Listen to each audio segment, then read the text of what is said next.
welcome. I'm Abigail Ogilvy of Abigail Ogilvy Gallery.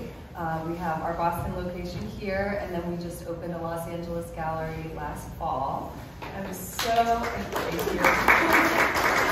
excited to have Fagan and Lavaughan Jenkins here today. You are in their two-person show called Rooted in Transit. It just opened last night. Guys, welcome. Thank you. Thank you. I think we'll jump right in because they both have a lot to say about their work. It's a deeply personal show that really speaks about them and themselves as artists. And so I'd be interested for the room. I'd love for you to talk about how you two know each other first. P-Town. Yeah. Go into more detail. Not everyone knows what happens in P-Town. We were both artists at the Fine Arts Work Center in Provincetown. And yeah, it's just magical. I mean, it'll take the whole time to like explain how great it was, but that was our connection. And immediately I think we had even more special connection. Like we just really connected from the first day, I think. Or I could be wrong. No. In my mind, we were best friends at that moment. No, it was wonderful, yeah. I mean, I think Lavaughan would work like 24/7, and I thought I was a hard worker, and then I could see his studio constantly on, and it was like a really kind of nice camaraderie and that kind of feeling together. You know, I got to see what was going on in the studio, and it was just exciting. It just made me want to go back and like push harder on my own. So it was a really special place, and it was really great. Or make a massive piece in less than 2 hours. But it was a really great place to be, and just kind of, you know, there's not a lot of people there, so it's like a perfect kind of isolation. Yeah, so it was great because it was between of us, like 10 visuals, and it was really great to connect, but support and see each other's process. And I think that carried on to being here. When we talk about the show, like it was very easy to say, I want to do a show with Nick. Yeah, so to explain a little further, in case anyone doesn't know, the Fine Art Work Center is a residency they both applied to, and it's highly selective. I think I remember the year you applied, I think 600 visual artists applied, and then around 6 to 10 get in. So it's a really exciting residency, and then they get to go and live there, get a stipend for a certain amount of time. I think it was that one, 7 months? 7 months. Yeah. And so it's interesting because we titled the show Rooted in Transit because not only is the artwork about kind of, you know, Lavaughan's is really looking about portals and going through to another space, seeing another person in a different place and time. And for Nick, he's using materials that are things like moving blankets. They're very much, the work is about transit, but the two of them are interesting because in the past several years, I don't know how many, they both moved a lot also, but in some way, that is what has grounded their artistic practice. So that's why they are kind of rooted in this transit. So I'd be interested to hear from you two. I mean, do you feel that you're these nomadic people and that helps your work and that is part of the discovery? Do you feel grounded and like you're not a nomad? You know, what do you think of that? I know a lot of people comment to you too, you move a lot. Yeah, well, I mean, I love it. I didn't think I was going to love it, and, but I think since the P-Town residency, I haven't really had a place. So I kind of just been going like residency to residency, and them being so far apart. LA is, you know, like water and still evolving. But doing an LA residency, so different. LA is so different from Boston. So it's kind of fun to see how the space, people are gonna play a role in your work and like how it hits you different. But also in the travel part, like you're bringing everything from wherever you were to that place, and it's funny how you're kind of forced to see things differently in your personal life, and then watch that play out in the materials that we use. I think LA brought a lot of brightness and sunniness to my work, like visually, than here. And now that I'm in Brooklyn, like there's like more of a balance now. It's like there's a heavier density that's starting to happen, not just through the material, but for me, how they feel now. Like the love and the getting back to those moments in life was like a big thing in LA, and now it's kind of like the reality of those moments, of those times that we had. So it's kind of weird. I don't know. Well, maybe you guys can see that anymore. Maybe you can point to an artwork and you know, let's say this more red piece here. Yeah. So the Tell red us one about it. was what I happened? don't remember the title of it. It's on the back though. But that was one of the first pieces I started making in LA, and then you spent the fall in LA. Yeah. So I went to LA in like August. Yeah. And This is the second half of 2023. You know. So like, yeah, for like 6 months I was there. Now I'm here. But that was one of the first ones I started making, and it was kind of finding my moment there, getting used to it, meeting people, finding my local bar, doing all that stuff. So that it was kind of like I was really fighting to get the paintings going and get things, enjoy it, and so attaching like my connections from Boston, like romance relationships, or even when I was in Andover, that kind of what those paintings easily became, so I can make that. And then I got to grow into and so like they start to change a bit. But that was a starting point for me. If I can just pick a moment or a place where I would love to get back to, and kind of make it a comfort, and then let the paint do whatever it's gonna do. And I don't really have a say in that matter. The paint's gonna paint. You know, but that's without sucking up all the time. That's kind of the idea. And Nick, what about you? Your movement from place to place, or where you are now in town? How does it affect work? I mean, it's kind of like a huge catalyst for the work. It really, each place is very much like such has like individual characters of like the different residencies I go, the people, and especially the material. You know, when you really want to get to know a place, I think going to the thrift store, antique store is a really good way of like seeing what's important or what's like valuable enough to like almost be there but not be like trashed. And you get a real sense of community, and again, like going to the bars and just meeting people, it really kind of gives you this like kind of nice enrichment or soul, and it kind of gives you a little bit of direction in what you want to make there. And like, you know, community is pretty important as like almost like a voyeur of a community, I think, a lot of times in residencies. And so it gives you kind of like a nice envelopment to what you use and kind of what you want to create, and you know, maybe like the actions you take while you're making.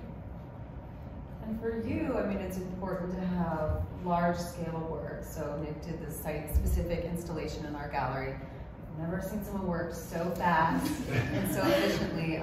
With the process, I mean, that is the art for him, the making of the piece. So it's really interesting to see that after reading about the work. And as he alluded to, his materials are thrifted and found blankets. So he's breathing the second life into them. So I'd be interested for you to tell the room, you know, why do you feel it's important to have in most of your shows some sort of large-scale installation alongside the wall pieces?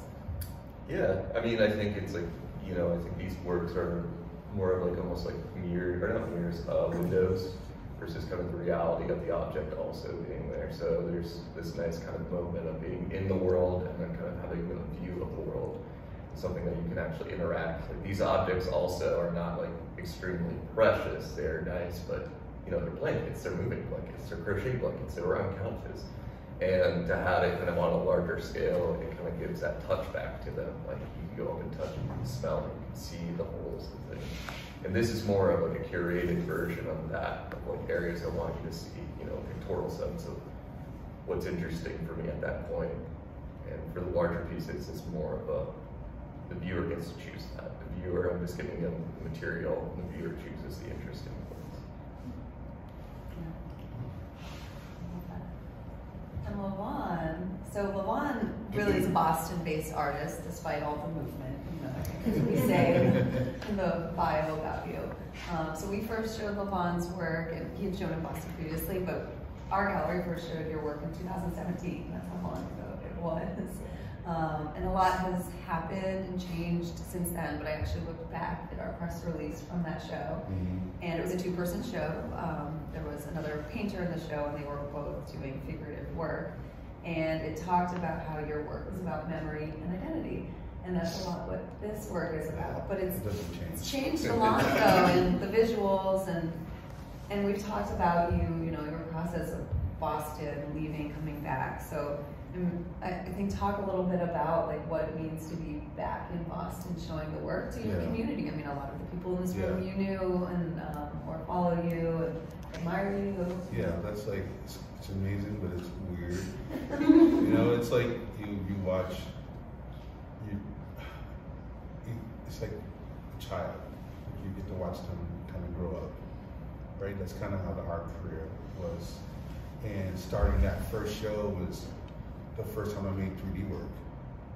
And it's crazy, like, you're like, how are people gonna receive it and stuff? You put all this time into it. At that point, I was just like quitting my job because I wanted to like see if I could be a full-time artist and not knowing if you're gonna do whatever, live, and like, or have to go back. So that was a lot of like emotion like put into that work, like survival. Like if you can't eat without selling this piece of art, like it's gonna be the best thing you ever made. And that was a big quote from one of my old professors, Jim, who's Cambroni, is like, if you want to make it as an artist, paint like your life depends on that painting.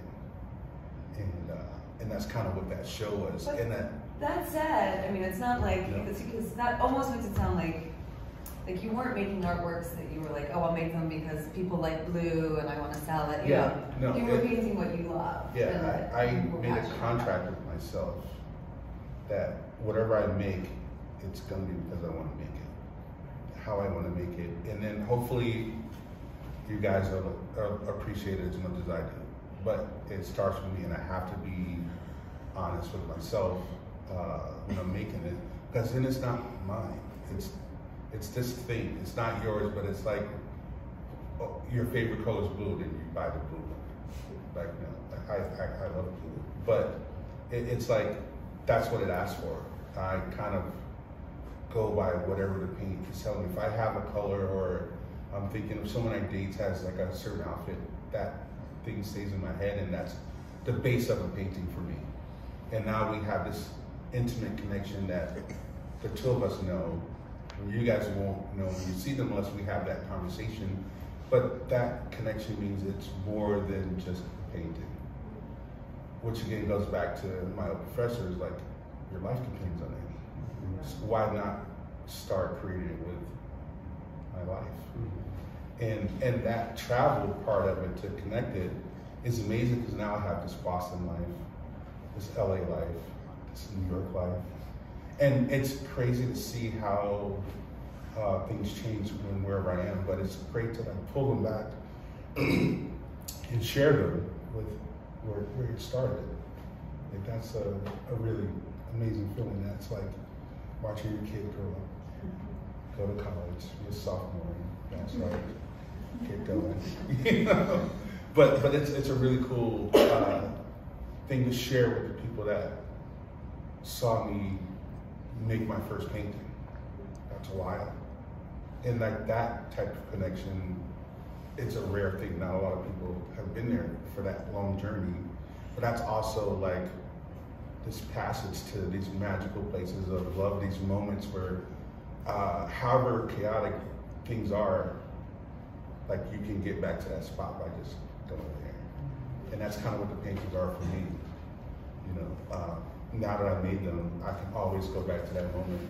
If we deal with memory and we get older, we forget things or whatever, but now they're etched in paint forever. So now you'll never forget those moments. I think that's kind of it.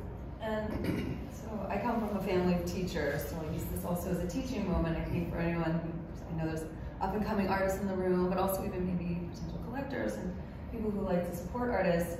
We actually sold nothing in that show. We didn't sell a single painting. We got amazing response. People loved the work, but it was the first time that Lavaughan had taken these figures that were kind of, on the edges of pieces, and they came off and they were standing. And it was new for people to kind of water if you need it. Sorry.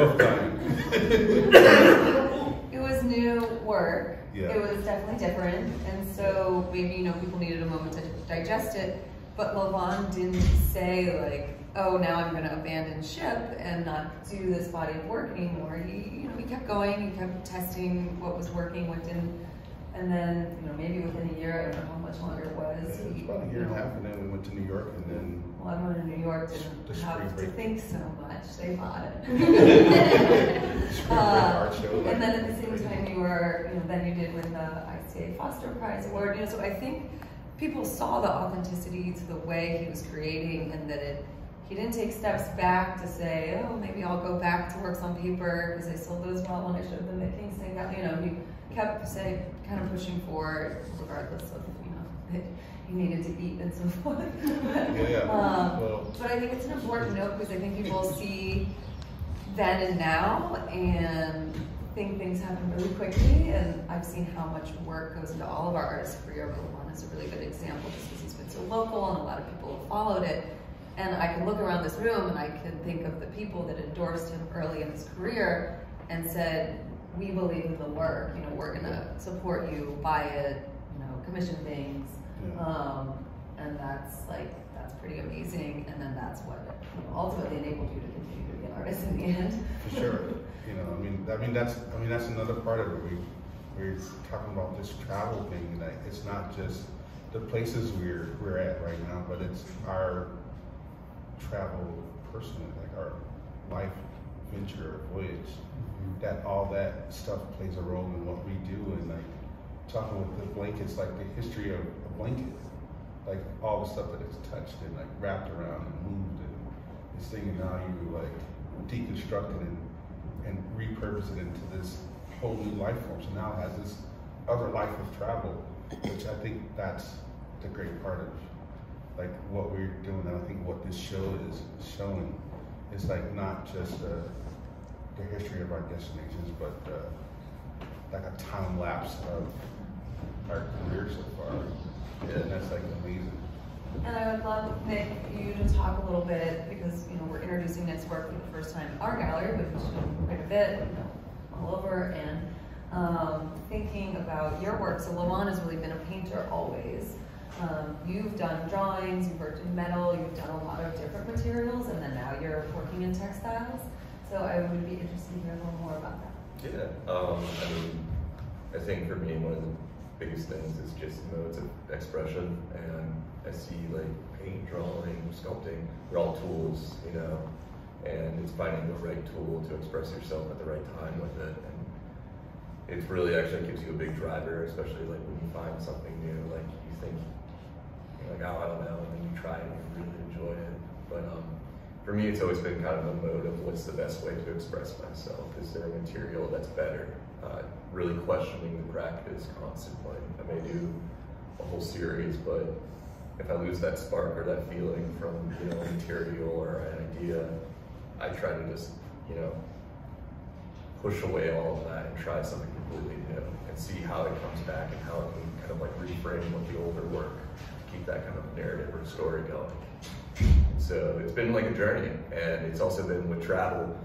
A big thing is when you travel a lot and you have different residencies, they're not all going to be the same what they have, and like what facilities, sizing, what you work on, hours.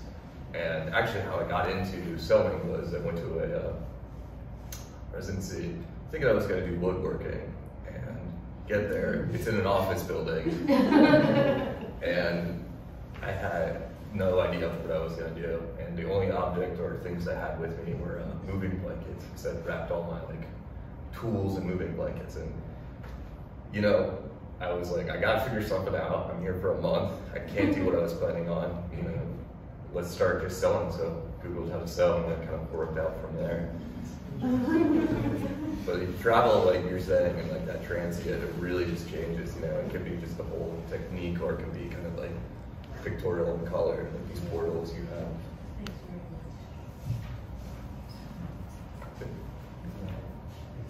I think we can open up to the room. I would love to know if anyone has any questions for these two artists. We could talk about specific artworks or generally their career.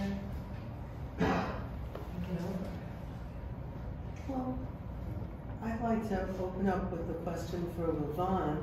I've been looking at your work for the past couple of years and really enjoying it. And I'd like to just get more of a feeling, more of an understanding as to the creative concept and process.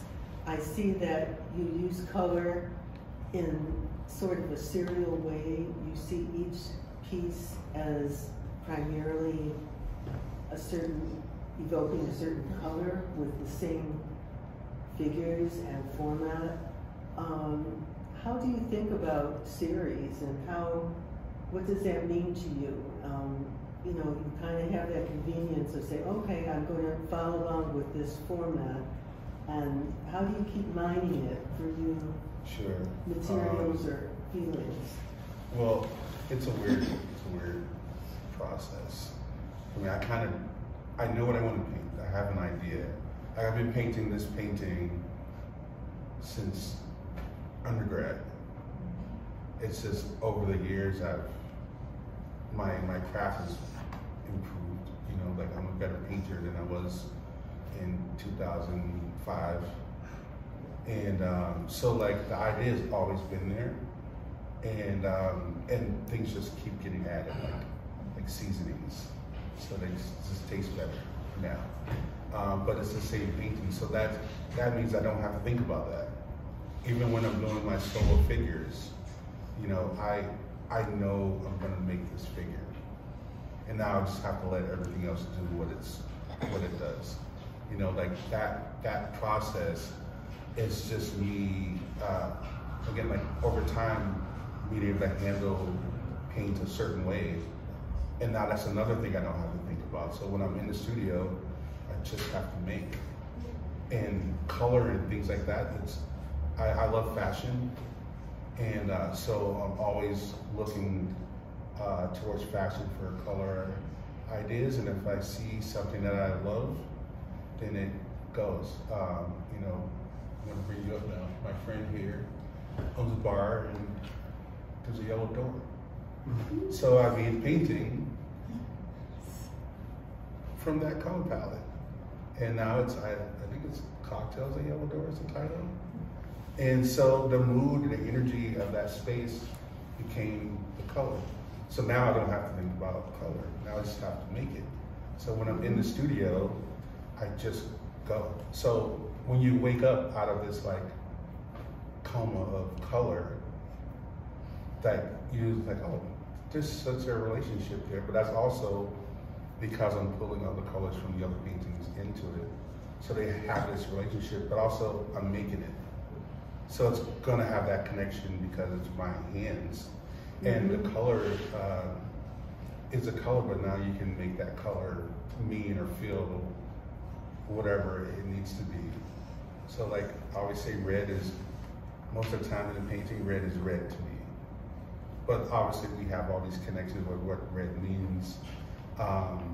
And they can be in there, but for me, when I'm painting, to simplify things in my brain is that it's just red. And now I just need to make this red the best red it can be. And that's like the other colors and things that go around it. And then the amount of paint, my mentor is Sam Messer.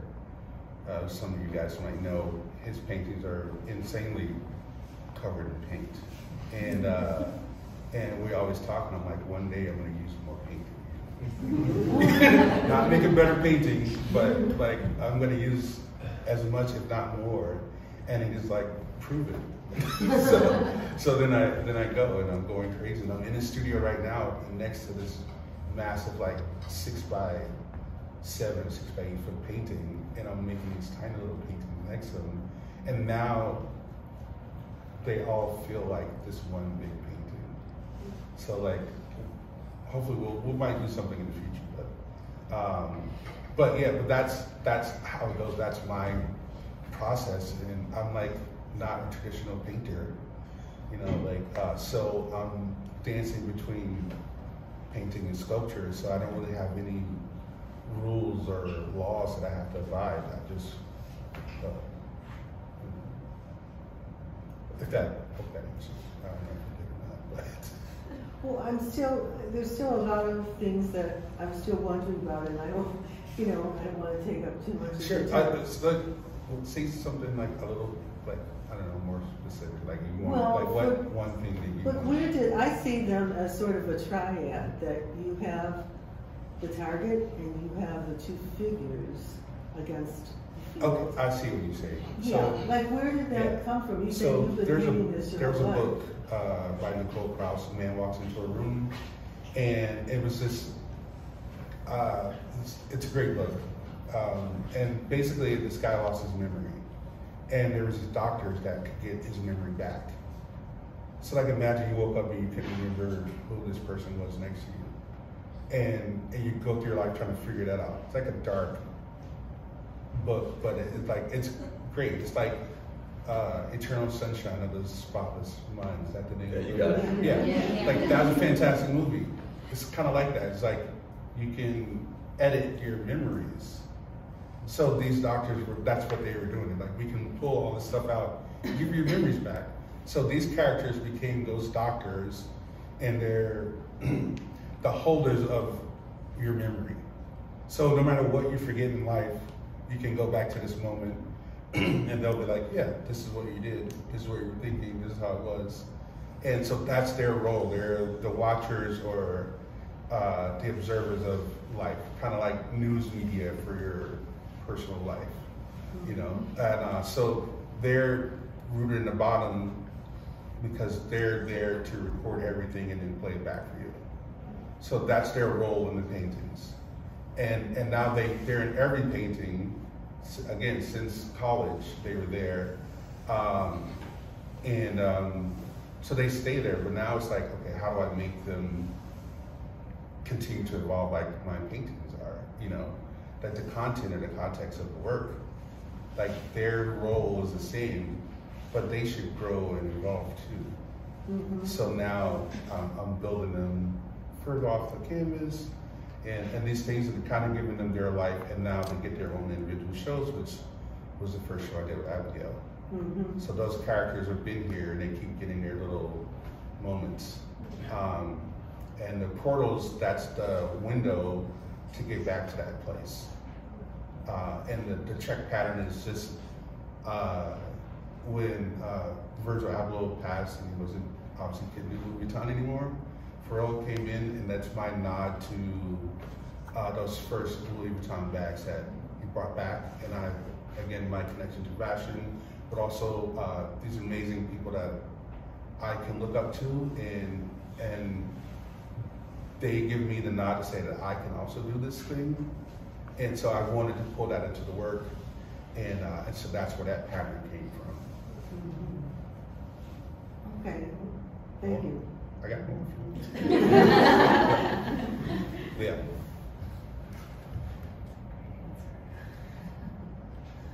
I'll ask a question for both of you, and feel free to jump in first. You said that you've worked with different materials and then gone to another medium.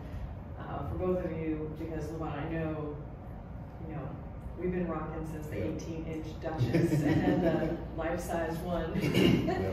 How do you know when it's time to either layer in a new medium or move on from your current practice and either push the boundaries or layer in a different medium? That's a great question. For me, I think you push like a series so far, you lose almost this like love or this kind of like, there's this sense of empathy when you start working on the next piece, you do so many and then you just go and you lose this charge, this excitement, this kind of like passion going. At that point, it's like, oh no, I lost it. Like I lost everything. for me, I have to go through this kind of ego death of like just like remembering that like it's not the work itself, you know, it's not like these pieces, it's the whole journey through creation is kind of the most important part. And so throwing away everything is okay, you know. It's okay, you have to like put yourself back into the place where you started, where like, you know, why you're doing this, you know, it's not about shows, it's not about an individual piece, it's all about the process. And when you finally kind of like, I don't know, have like an ego death, that's what I like to call it, you can really get down to the fundamentals of what's important and, you know, what you're looking for at that time, you know, what you're really feeling and how do you express that in the best way with the best material. And when you're in that mode too, there's no rules, there's no kind of like, well, I've been sewing, so I have to keep this idea of like series. It's like, no, it's like, that will come later. That will come with the process of building and feeling, and then figuring out the connections from the past work to the present work. Yeah, and mine is like super simple. Everyone like has an issue with what's a painting and what's a sculpture. And some people call my work sculptures, I call them paintings. So like, it kind of, it's tough sometimes when people don't agree with you. but also like I can, it's fine. Like just make me a new category, you know, that in between. But when people call them sculptures, then my like secret like little Lavaughan is like, just do more and do it bigger, and then just continue to piss people off or whatever with like the usage. So it's a lot of paint, and process-wise, material-wise, like I could probably find different materials that are cheaper and, you know, like make more sense in the real world with like normal brains.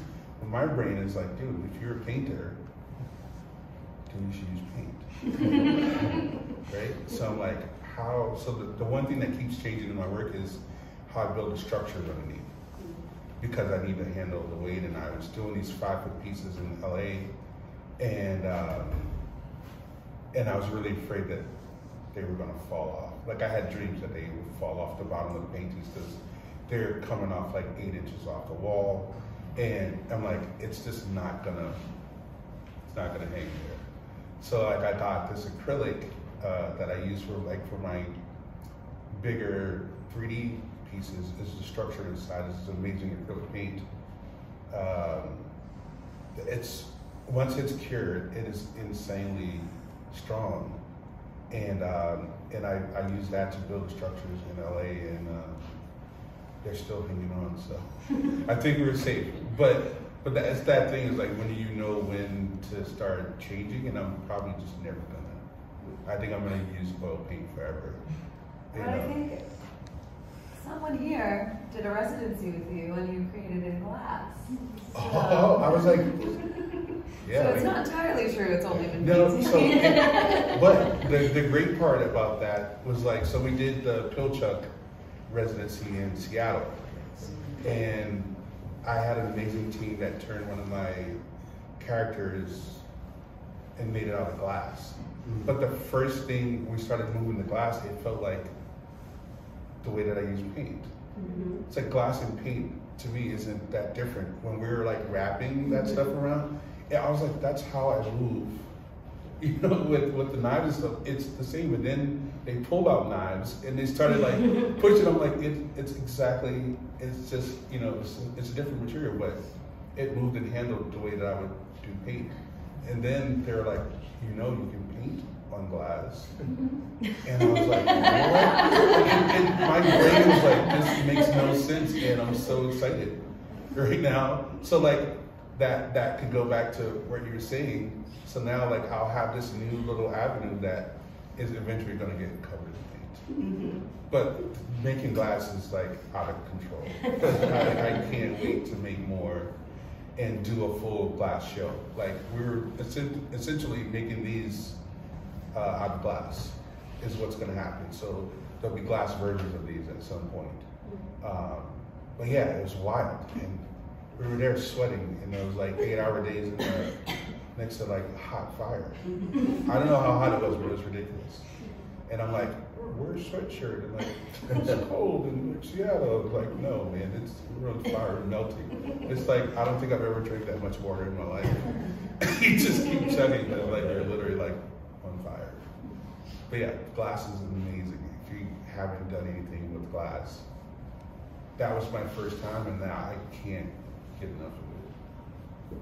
Yeah. I definitely think it's just like, you know, maybe that'll just be a small part of your career. Maybe you won't actually pursue it, maybe you will. But I do think it's interesting that you both have this very experimental side of you where you're interested in trying to like totally new things one day and then maybe going back to something else or changing. I mean, yeah, I think my thing is, again, I think sometimes like we paint faster than our brain, or we work faster than our brain is ready for, or you guys are ready for. So you do this piece and it's like, this is like amazing. And everyone's like, what? So then you're like, okay, maybe I take a step back because maybe it's, the time isn't now for it, right? So like, and now you make these and you go back and now it all makes sense. The timeline is like filled. It's like Marvel movies.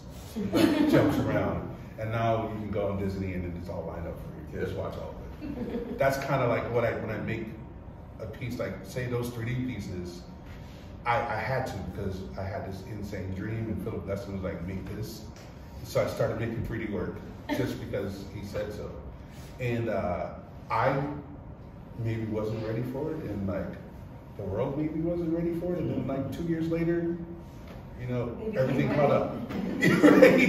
You know, and so now like, but I love that. Like I think I don't want to keep, even though I make the same painting, but I'm figuring out how to make it better, and they're going to be different because I'm different. I keep growing, you know, but I like pushing and not staying the same. I was like, why? I think in the, I don't know, 1500s or wherever it was, when that's what you did. Like you were this painter and you made it that way, you just do it. And then you have understudies and you learn how to paint like you. And I love trying to keep changing. Like I want to push myself because I shouldn't be happy with who I was yesterday because it's today. So now I want to be more today, better today than yesterday. Nick, anything to say? Yeah, I mean. I'll let him talk. I know, right? Those are really nice. It's the coffee. No, like a lot what Lavaughan was saying, especially with this idea of like progression and changing as an individual.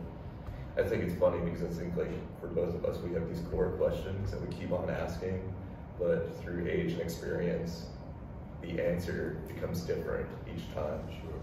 And it becomes kind of this like, aesthetics kind of like keep progressing, but those questions keep on trying to answer, but it's not like it continues down the road. And the work kind of shows that like simple kind of things that kind of work throughout the years, simple questions. And your work should grow, like you grow as an individual, your work should grow also. You know, it shouldn't just be stagnant in this one style that someone told you, yes, that's it. It should be no progressing. It should be turned over, flipped upside down, you know. You get away for a while, bring something else in, you know, and like grow like that, because then you can connect back and like see something you like in the past. And be like, I like that. I'm gonna bring that up. You know, I'm carving, but I want to do weaving and put them together somehow. Yeah, can you talk about this specific piece and how you came to that? Yeah. So I think like the biggest thing is, before any project or anything, I'm always thrifting, I'm always hunting. So like I come from a family of like people who thrift. My grandmother was like addicted to collecting lamps. So every time you would go over to her house, he would bring back like 2 lamps at least. And my father is like addicted to collecting like college polos, and then he pretends he went to the college and like, goes to Mars. And he's like, yeah, I went to Rice. And I'm like 83. I don't know why he does that, but then for me, it became kind of blankets. It became these kind of blankets, and so just in natural, not even making work, I like to collect those blankets. And so it's all about these hunting, these kind of objects that have this spirit or like charge that I feel that are like left. And then when it's site specific, it's very intuitive. It's kind of, I bring the materials, I bring kind of the tools I need, and then it becomes kind of this like back and forth action. It's really physical, and it's just kind of this play and visualization, your body movement, where certain things go. And you don't really plan, you know, the planning comes in what material you bring, and then the fun begins, that excitement of what can happen, you know, what can get pushed, you know, cutting away, seeing different layers, you know, the sense of risk too, because if, you know, they're all like individual things and you may screw one up, and that's it. And then, but that's like a fun thing, that's exciting. It makes it more charged, I think. So you're making these on-site, intuitive kind of decisions. I think I have a question. This is the first time I'm seeing you in your work in person. It's incredible. But the first thing I wanted to know about it after I kind of took it in was like what the back of it looks like. Do you think about the back of it? Like it must be as like intricate. Sorry. I mean, totally. We did this at the opening last night. Oh, okay. I thought he had sold it right off the wall.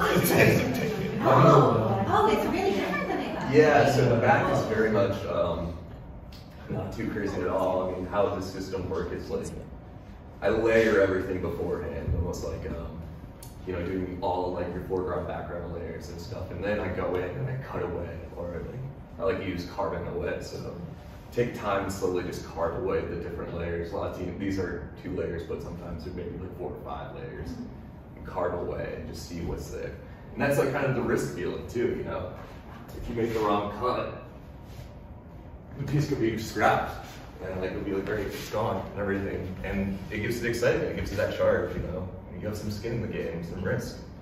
That's awesome. Thank you. It looks totally, I did not realize that's how you made it. That's awesome. A question in the back in the blue jacket. Hi, this is for Lavaughan. Some of your figurines, I'm very interested in history and accurate history. I saw some of your figurines and they have images of Ku Klux Klan. Could you explain that? Yeah, that was so. Philip Guston was the painter that was in my dream that told me to make 3D work, and it was a lot of the time I try to stay away from politics and stuff in the paintings, but I figure if I'm who I am, it's gonna be in there anyway. But seeing Guston's work and the way that he approached the Klan character, but also I'm gonna blank on his name already, so I'm not even gonna go. There's another artist that also looked up to Guston and took that character and ran with it. And I thought, if these 2 amazing artists can deal with that and that be a main substance in their work, then I could probably do the same. So it was crazy. We were in P-Town, and this guy that owned this bar there really set me off one night because he was like, he approached me and was like, I'm not a racist. Good start. And I'm like, oh, okay. And his like, I don't know, was it like a sous chef? Yeah. Some guy was there with him, and he's like, I can't be racist because this guy's Mexican. And he was like, actually, he's from somewhere else. He wasn't Mexican. And I'm like, okay, that's strike 2, man. And he just kept like digging a bigger hole for himself, and then he left, but like that got me going. So I immediately the next day I changed these paintings that I was working on and started putting the characters in it, because it just felt like it was whatever his moment was, it was to get me to address it in the work. And I've been waiting for a moment that I could like give a nod to Guston, but also deal with everything, because I mean, it's crazy. So we can have a whole nother talk on that stuff. But that was the moment that told me that I needed to start physically addressing it in the work. And my work is all about fighting and supporting women And so those moments, those Title IX moments, that all these things that they're trying to change for women's rights, just that guy just brought it all to the surface and made me start dealing with it. So they instantly showed up in the paintings, and which is great for my work, but also like kind of keep pulling forward all this stuff that happens in our daily, bring it to the surface and deal with it in a painter way. So, yeah.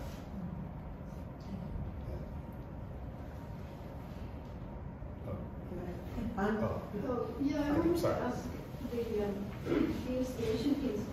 When it comes down, does it come down as one, like when you make it, you're but when it comes down, you bring it down in one piece, or you? Relatively, it's not one piece. It's almost like pulling wallpaper off the wall. Like, so you'll get some of it and some more, but it all kind of just rips off the layers, comes off pretty soon. Yeah, and if no one bought it, did you repurpose it, given your level? Yeah, in past installations and stuff, I've done like teaching where I taught people how to make pattern work, and so they would go up to the wall, just rip off a piece and use it for their work, or I either, if I don't use them, either bring some with me. That's just kind of like a nice little memory of a place, something that's like a, you know, physical that's kind of there. Or I re-thrift them. I put them back in the wild, you know, catch and release almost.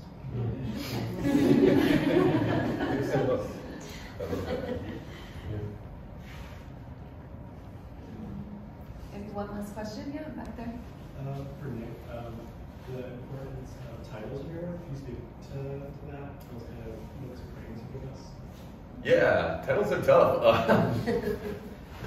I think it's not like, for me, it's very much just kind of either there's like a very specific title in mind while doing the piece, because it's maybe something that's almost like a mantra or something that's repetition that's happening, or it's about kind of a moment or something. Like, so it's either kind of like I have this like very much specific thing. It's very much like kind of like, yeah, this is what I'm feeling, versus like something that's more of just like akin to what's happening in the actual image or the actual frame. So I forget the names of these things. But a lot of it has to do with like my kind of psychological self at the time, kind of like where my head is, and kind of these like statements where I make or say or think to somebody, and use that as kind of the framing. So a lot of the work is about kind of where I am mentally at certain points and stuff. So it's like, yeah, that was kind of something I was saying at the same time. I'm bad at it, too. Can we hear the titles? Oh, my titles? Yeah, Or, here it's harder. yeah, I don't know. I basically, I have, I'm a little different.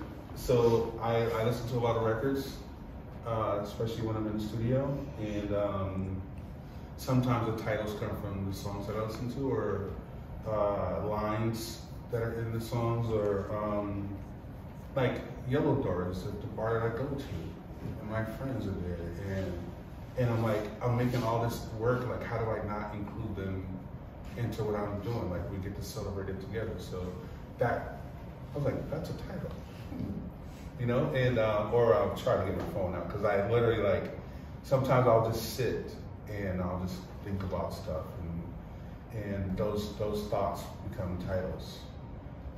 And then I just kind of find what fits the piece. They can totally be interchangeable, because, like I said, like if they're about a specific person or a relationship, like that person knows. And I love when people come up like, so which one is me? Right? You know, and not everyone gets to be in the painting, but I have like my notes on an iPhone. There's like hundreds of titles that I have, and I kind of, when I make the work, I'll play some music, and I'll just like look at the work and kind of start deciding, like, unless there's specific, like the brown painting, is I think that's Morning Coffee. Yeah. So, cause like, well, you know, so every morning we would get up and make coffee. So that was like a really sweet moment. You and the person Yeah. that it's alluding to. Yeah, we won't name names today.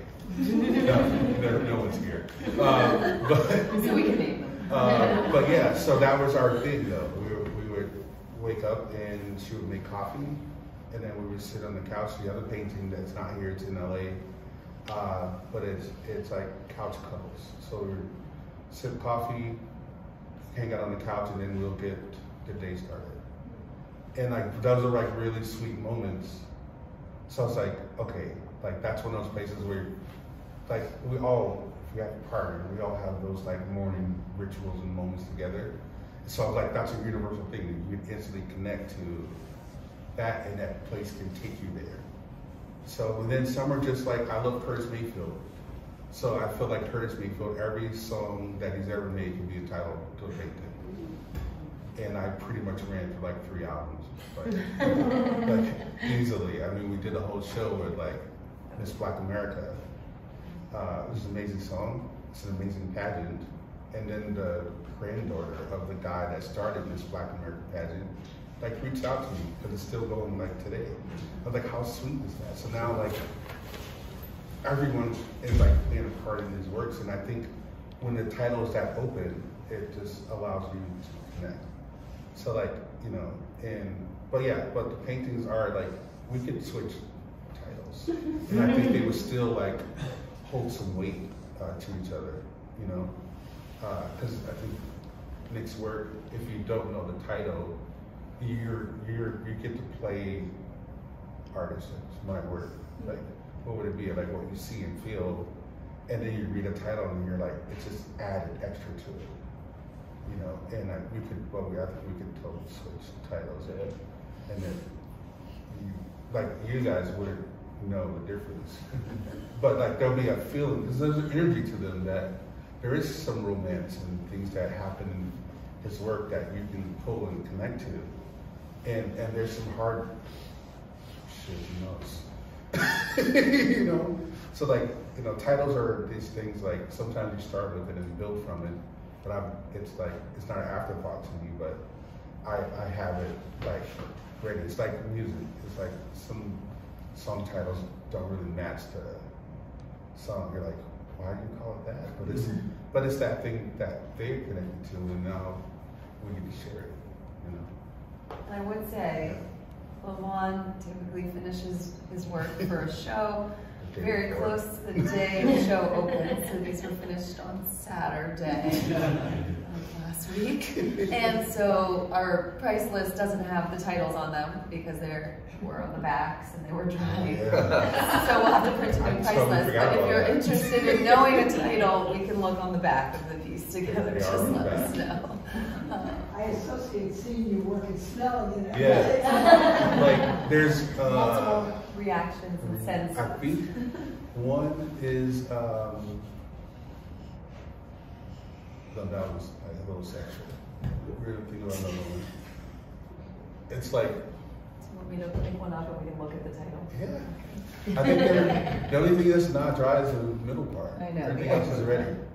What does that one say? I don't know what that one says.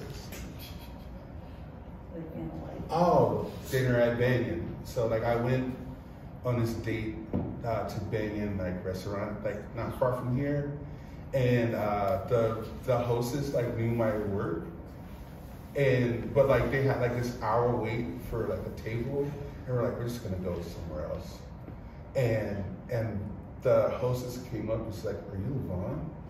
And I was like, yeah. And then magically this table like opened up. I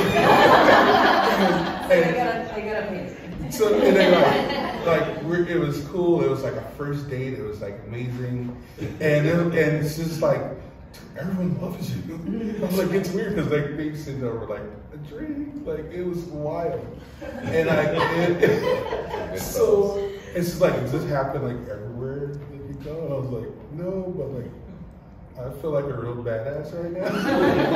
and it was great. And I'm also like an aggressive tipper, so. Wait, so is that why there's 3 there? It's you, your date, and the No, so they started like just staying at the table, like our servers, like she didn't leave, she just had questions and like wanted to hang out. Like, it was wild, it was amazing. I love that place now because they were just cool, not just because they took care of us, but like, it's such a good feeling, especially if you've never met me. You're like, this guy's insane. It's so magical. But weird stuff like that happens a lot. But yeah, so I was like, okay, that's easy. You know, that has to be a title because that night was just so ridiculous. So now you get a title, and then just shout out to like that bar for like date night. So really coming back to the really personal work for both of you. I mean, these are really specific moments. I think you can't really make something.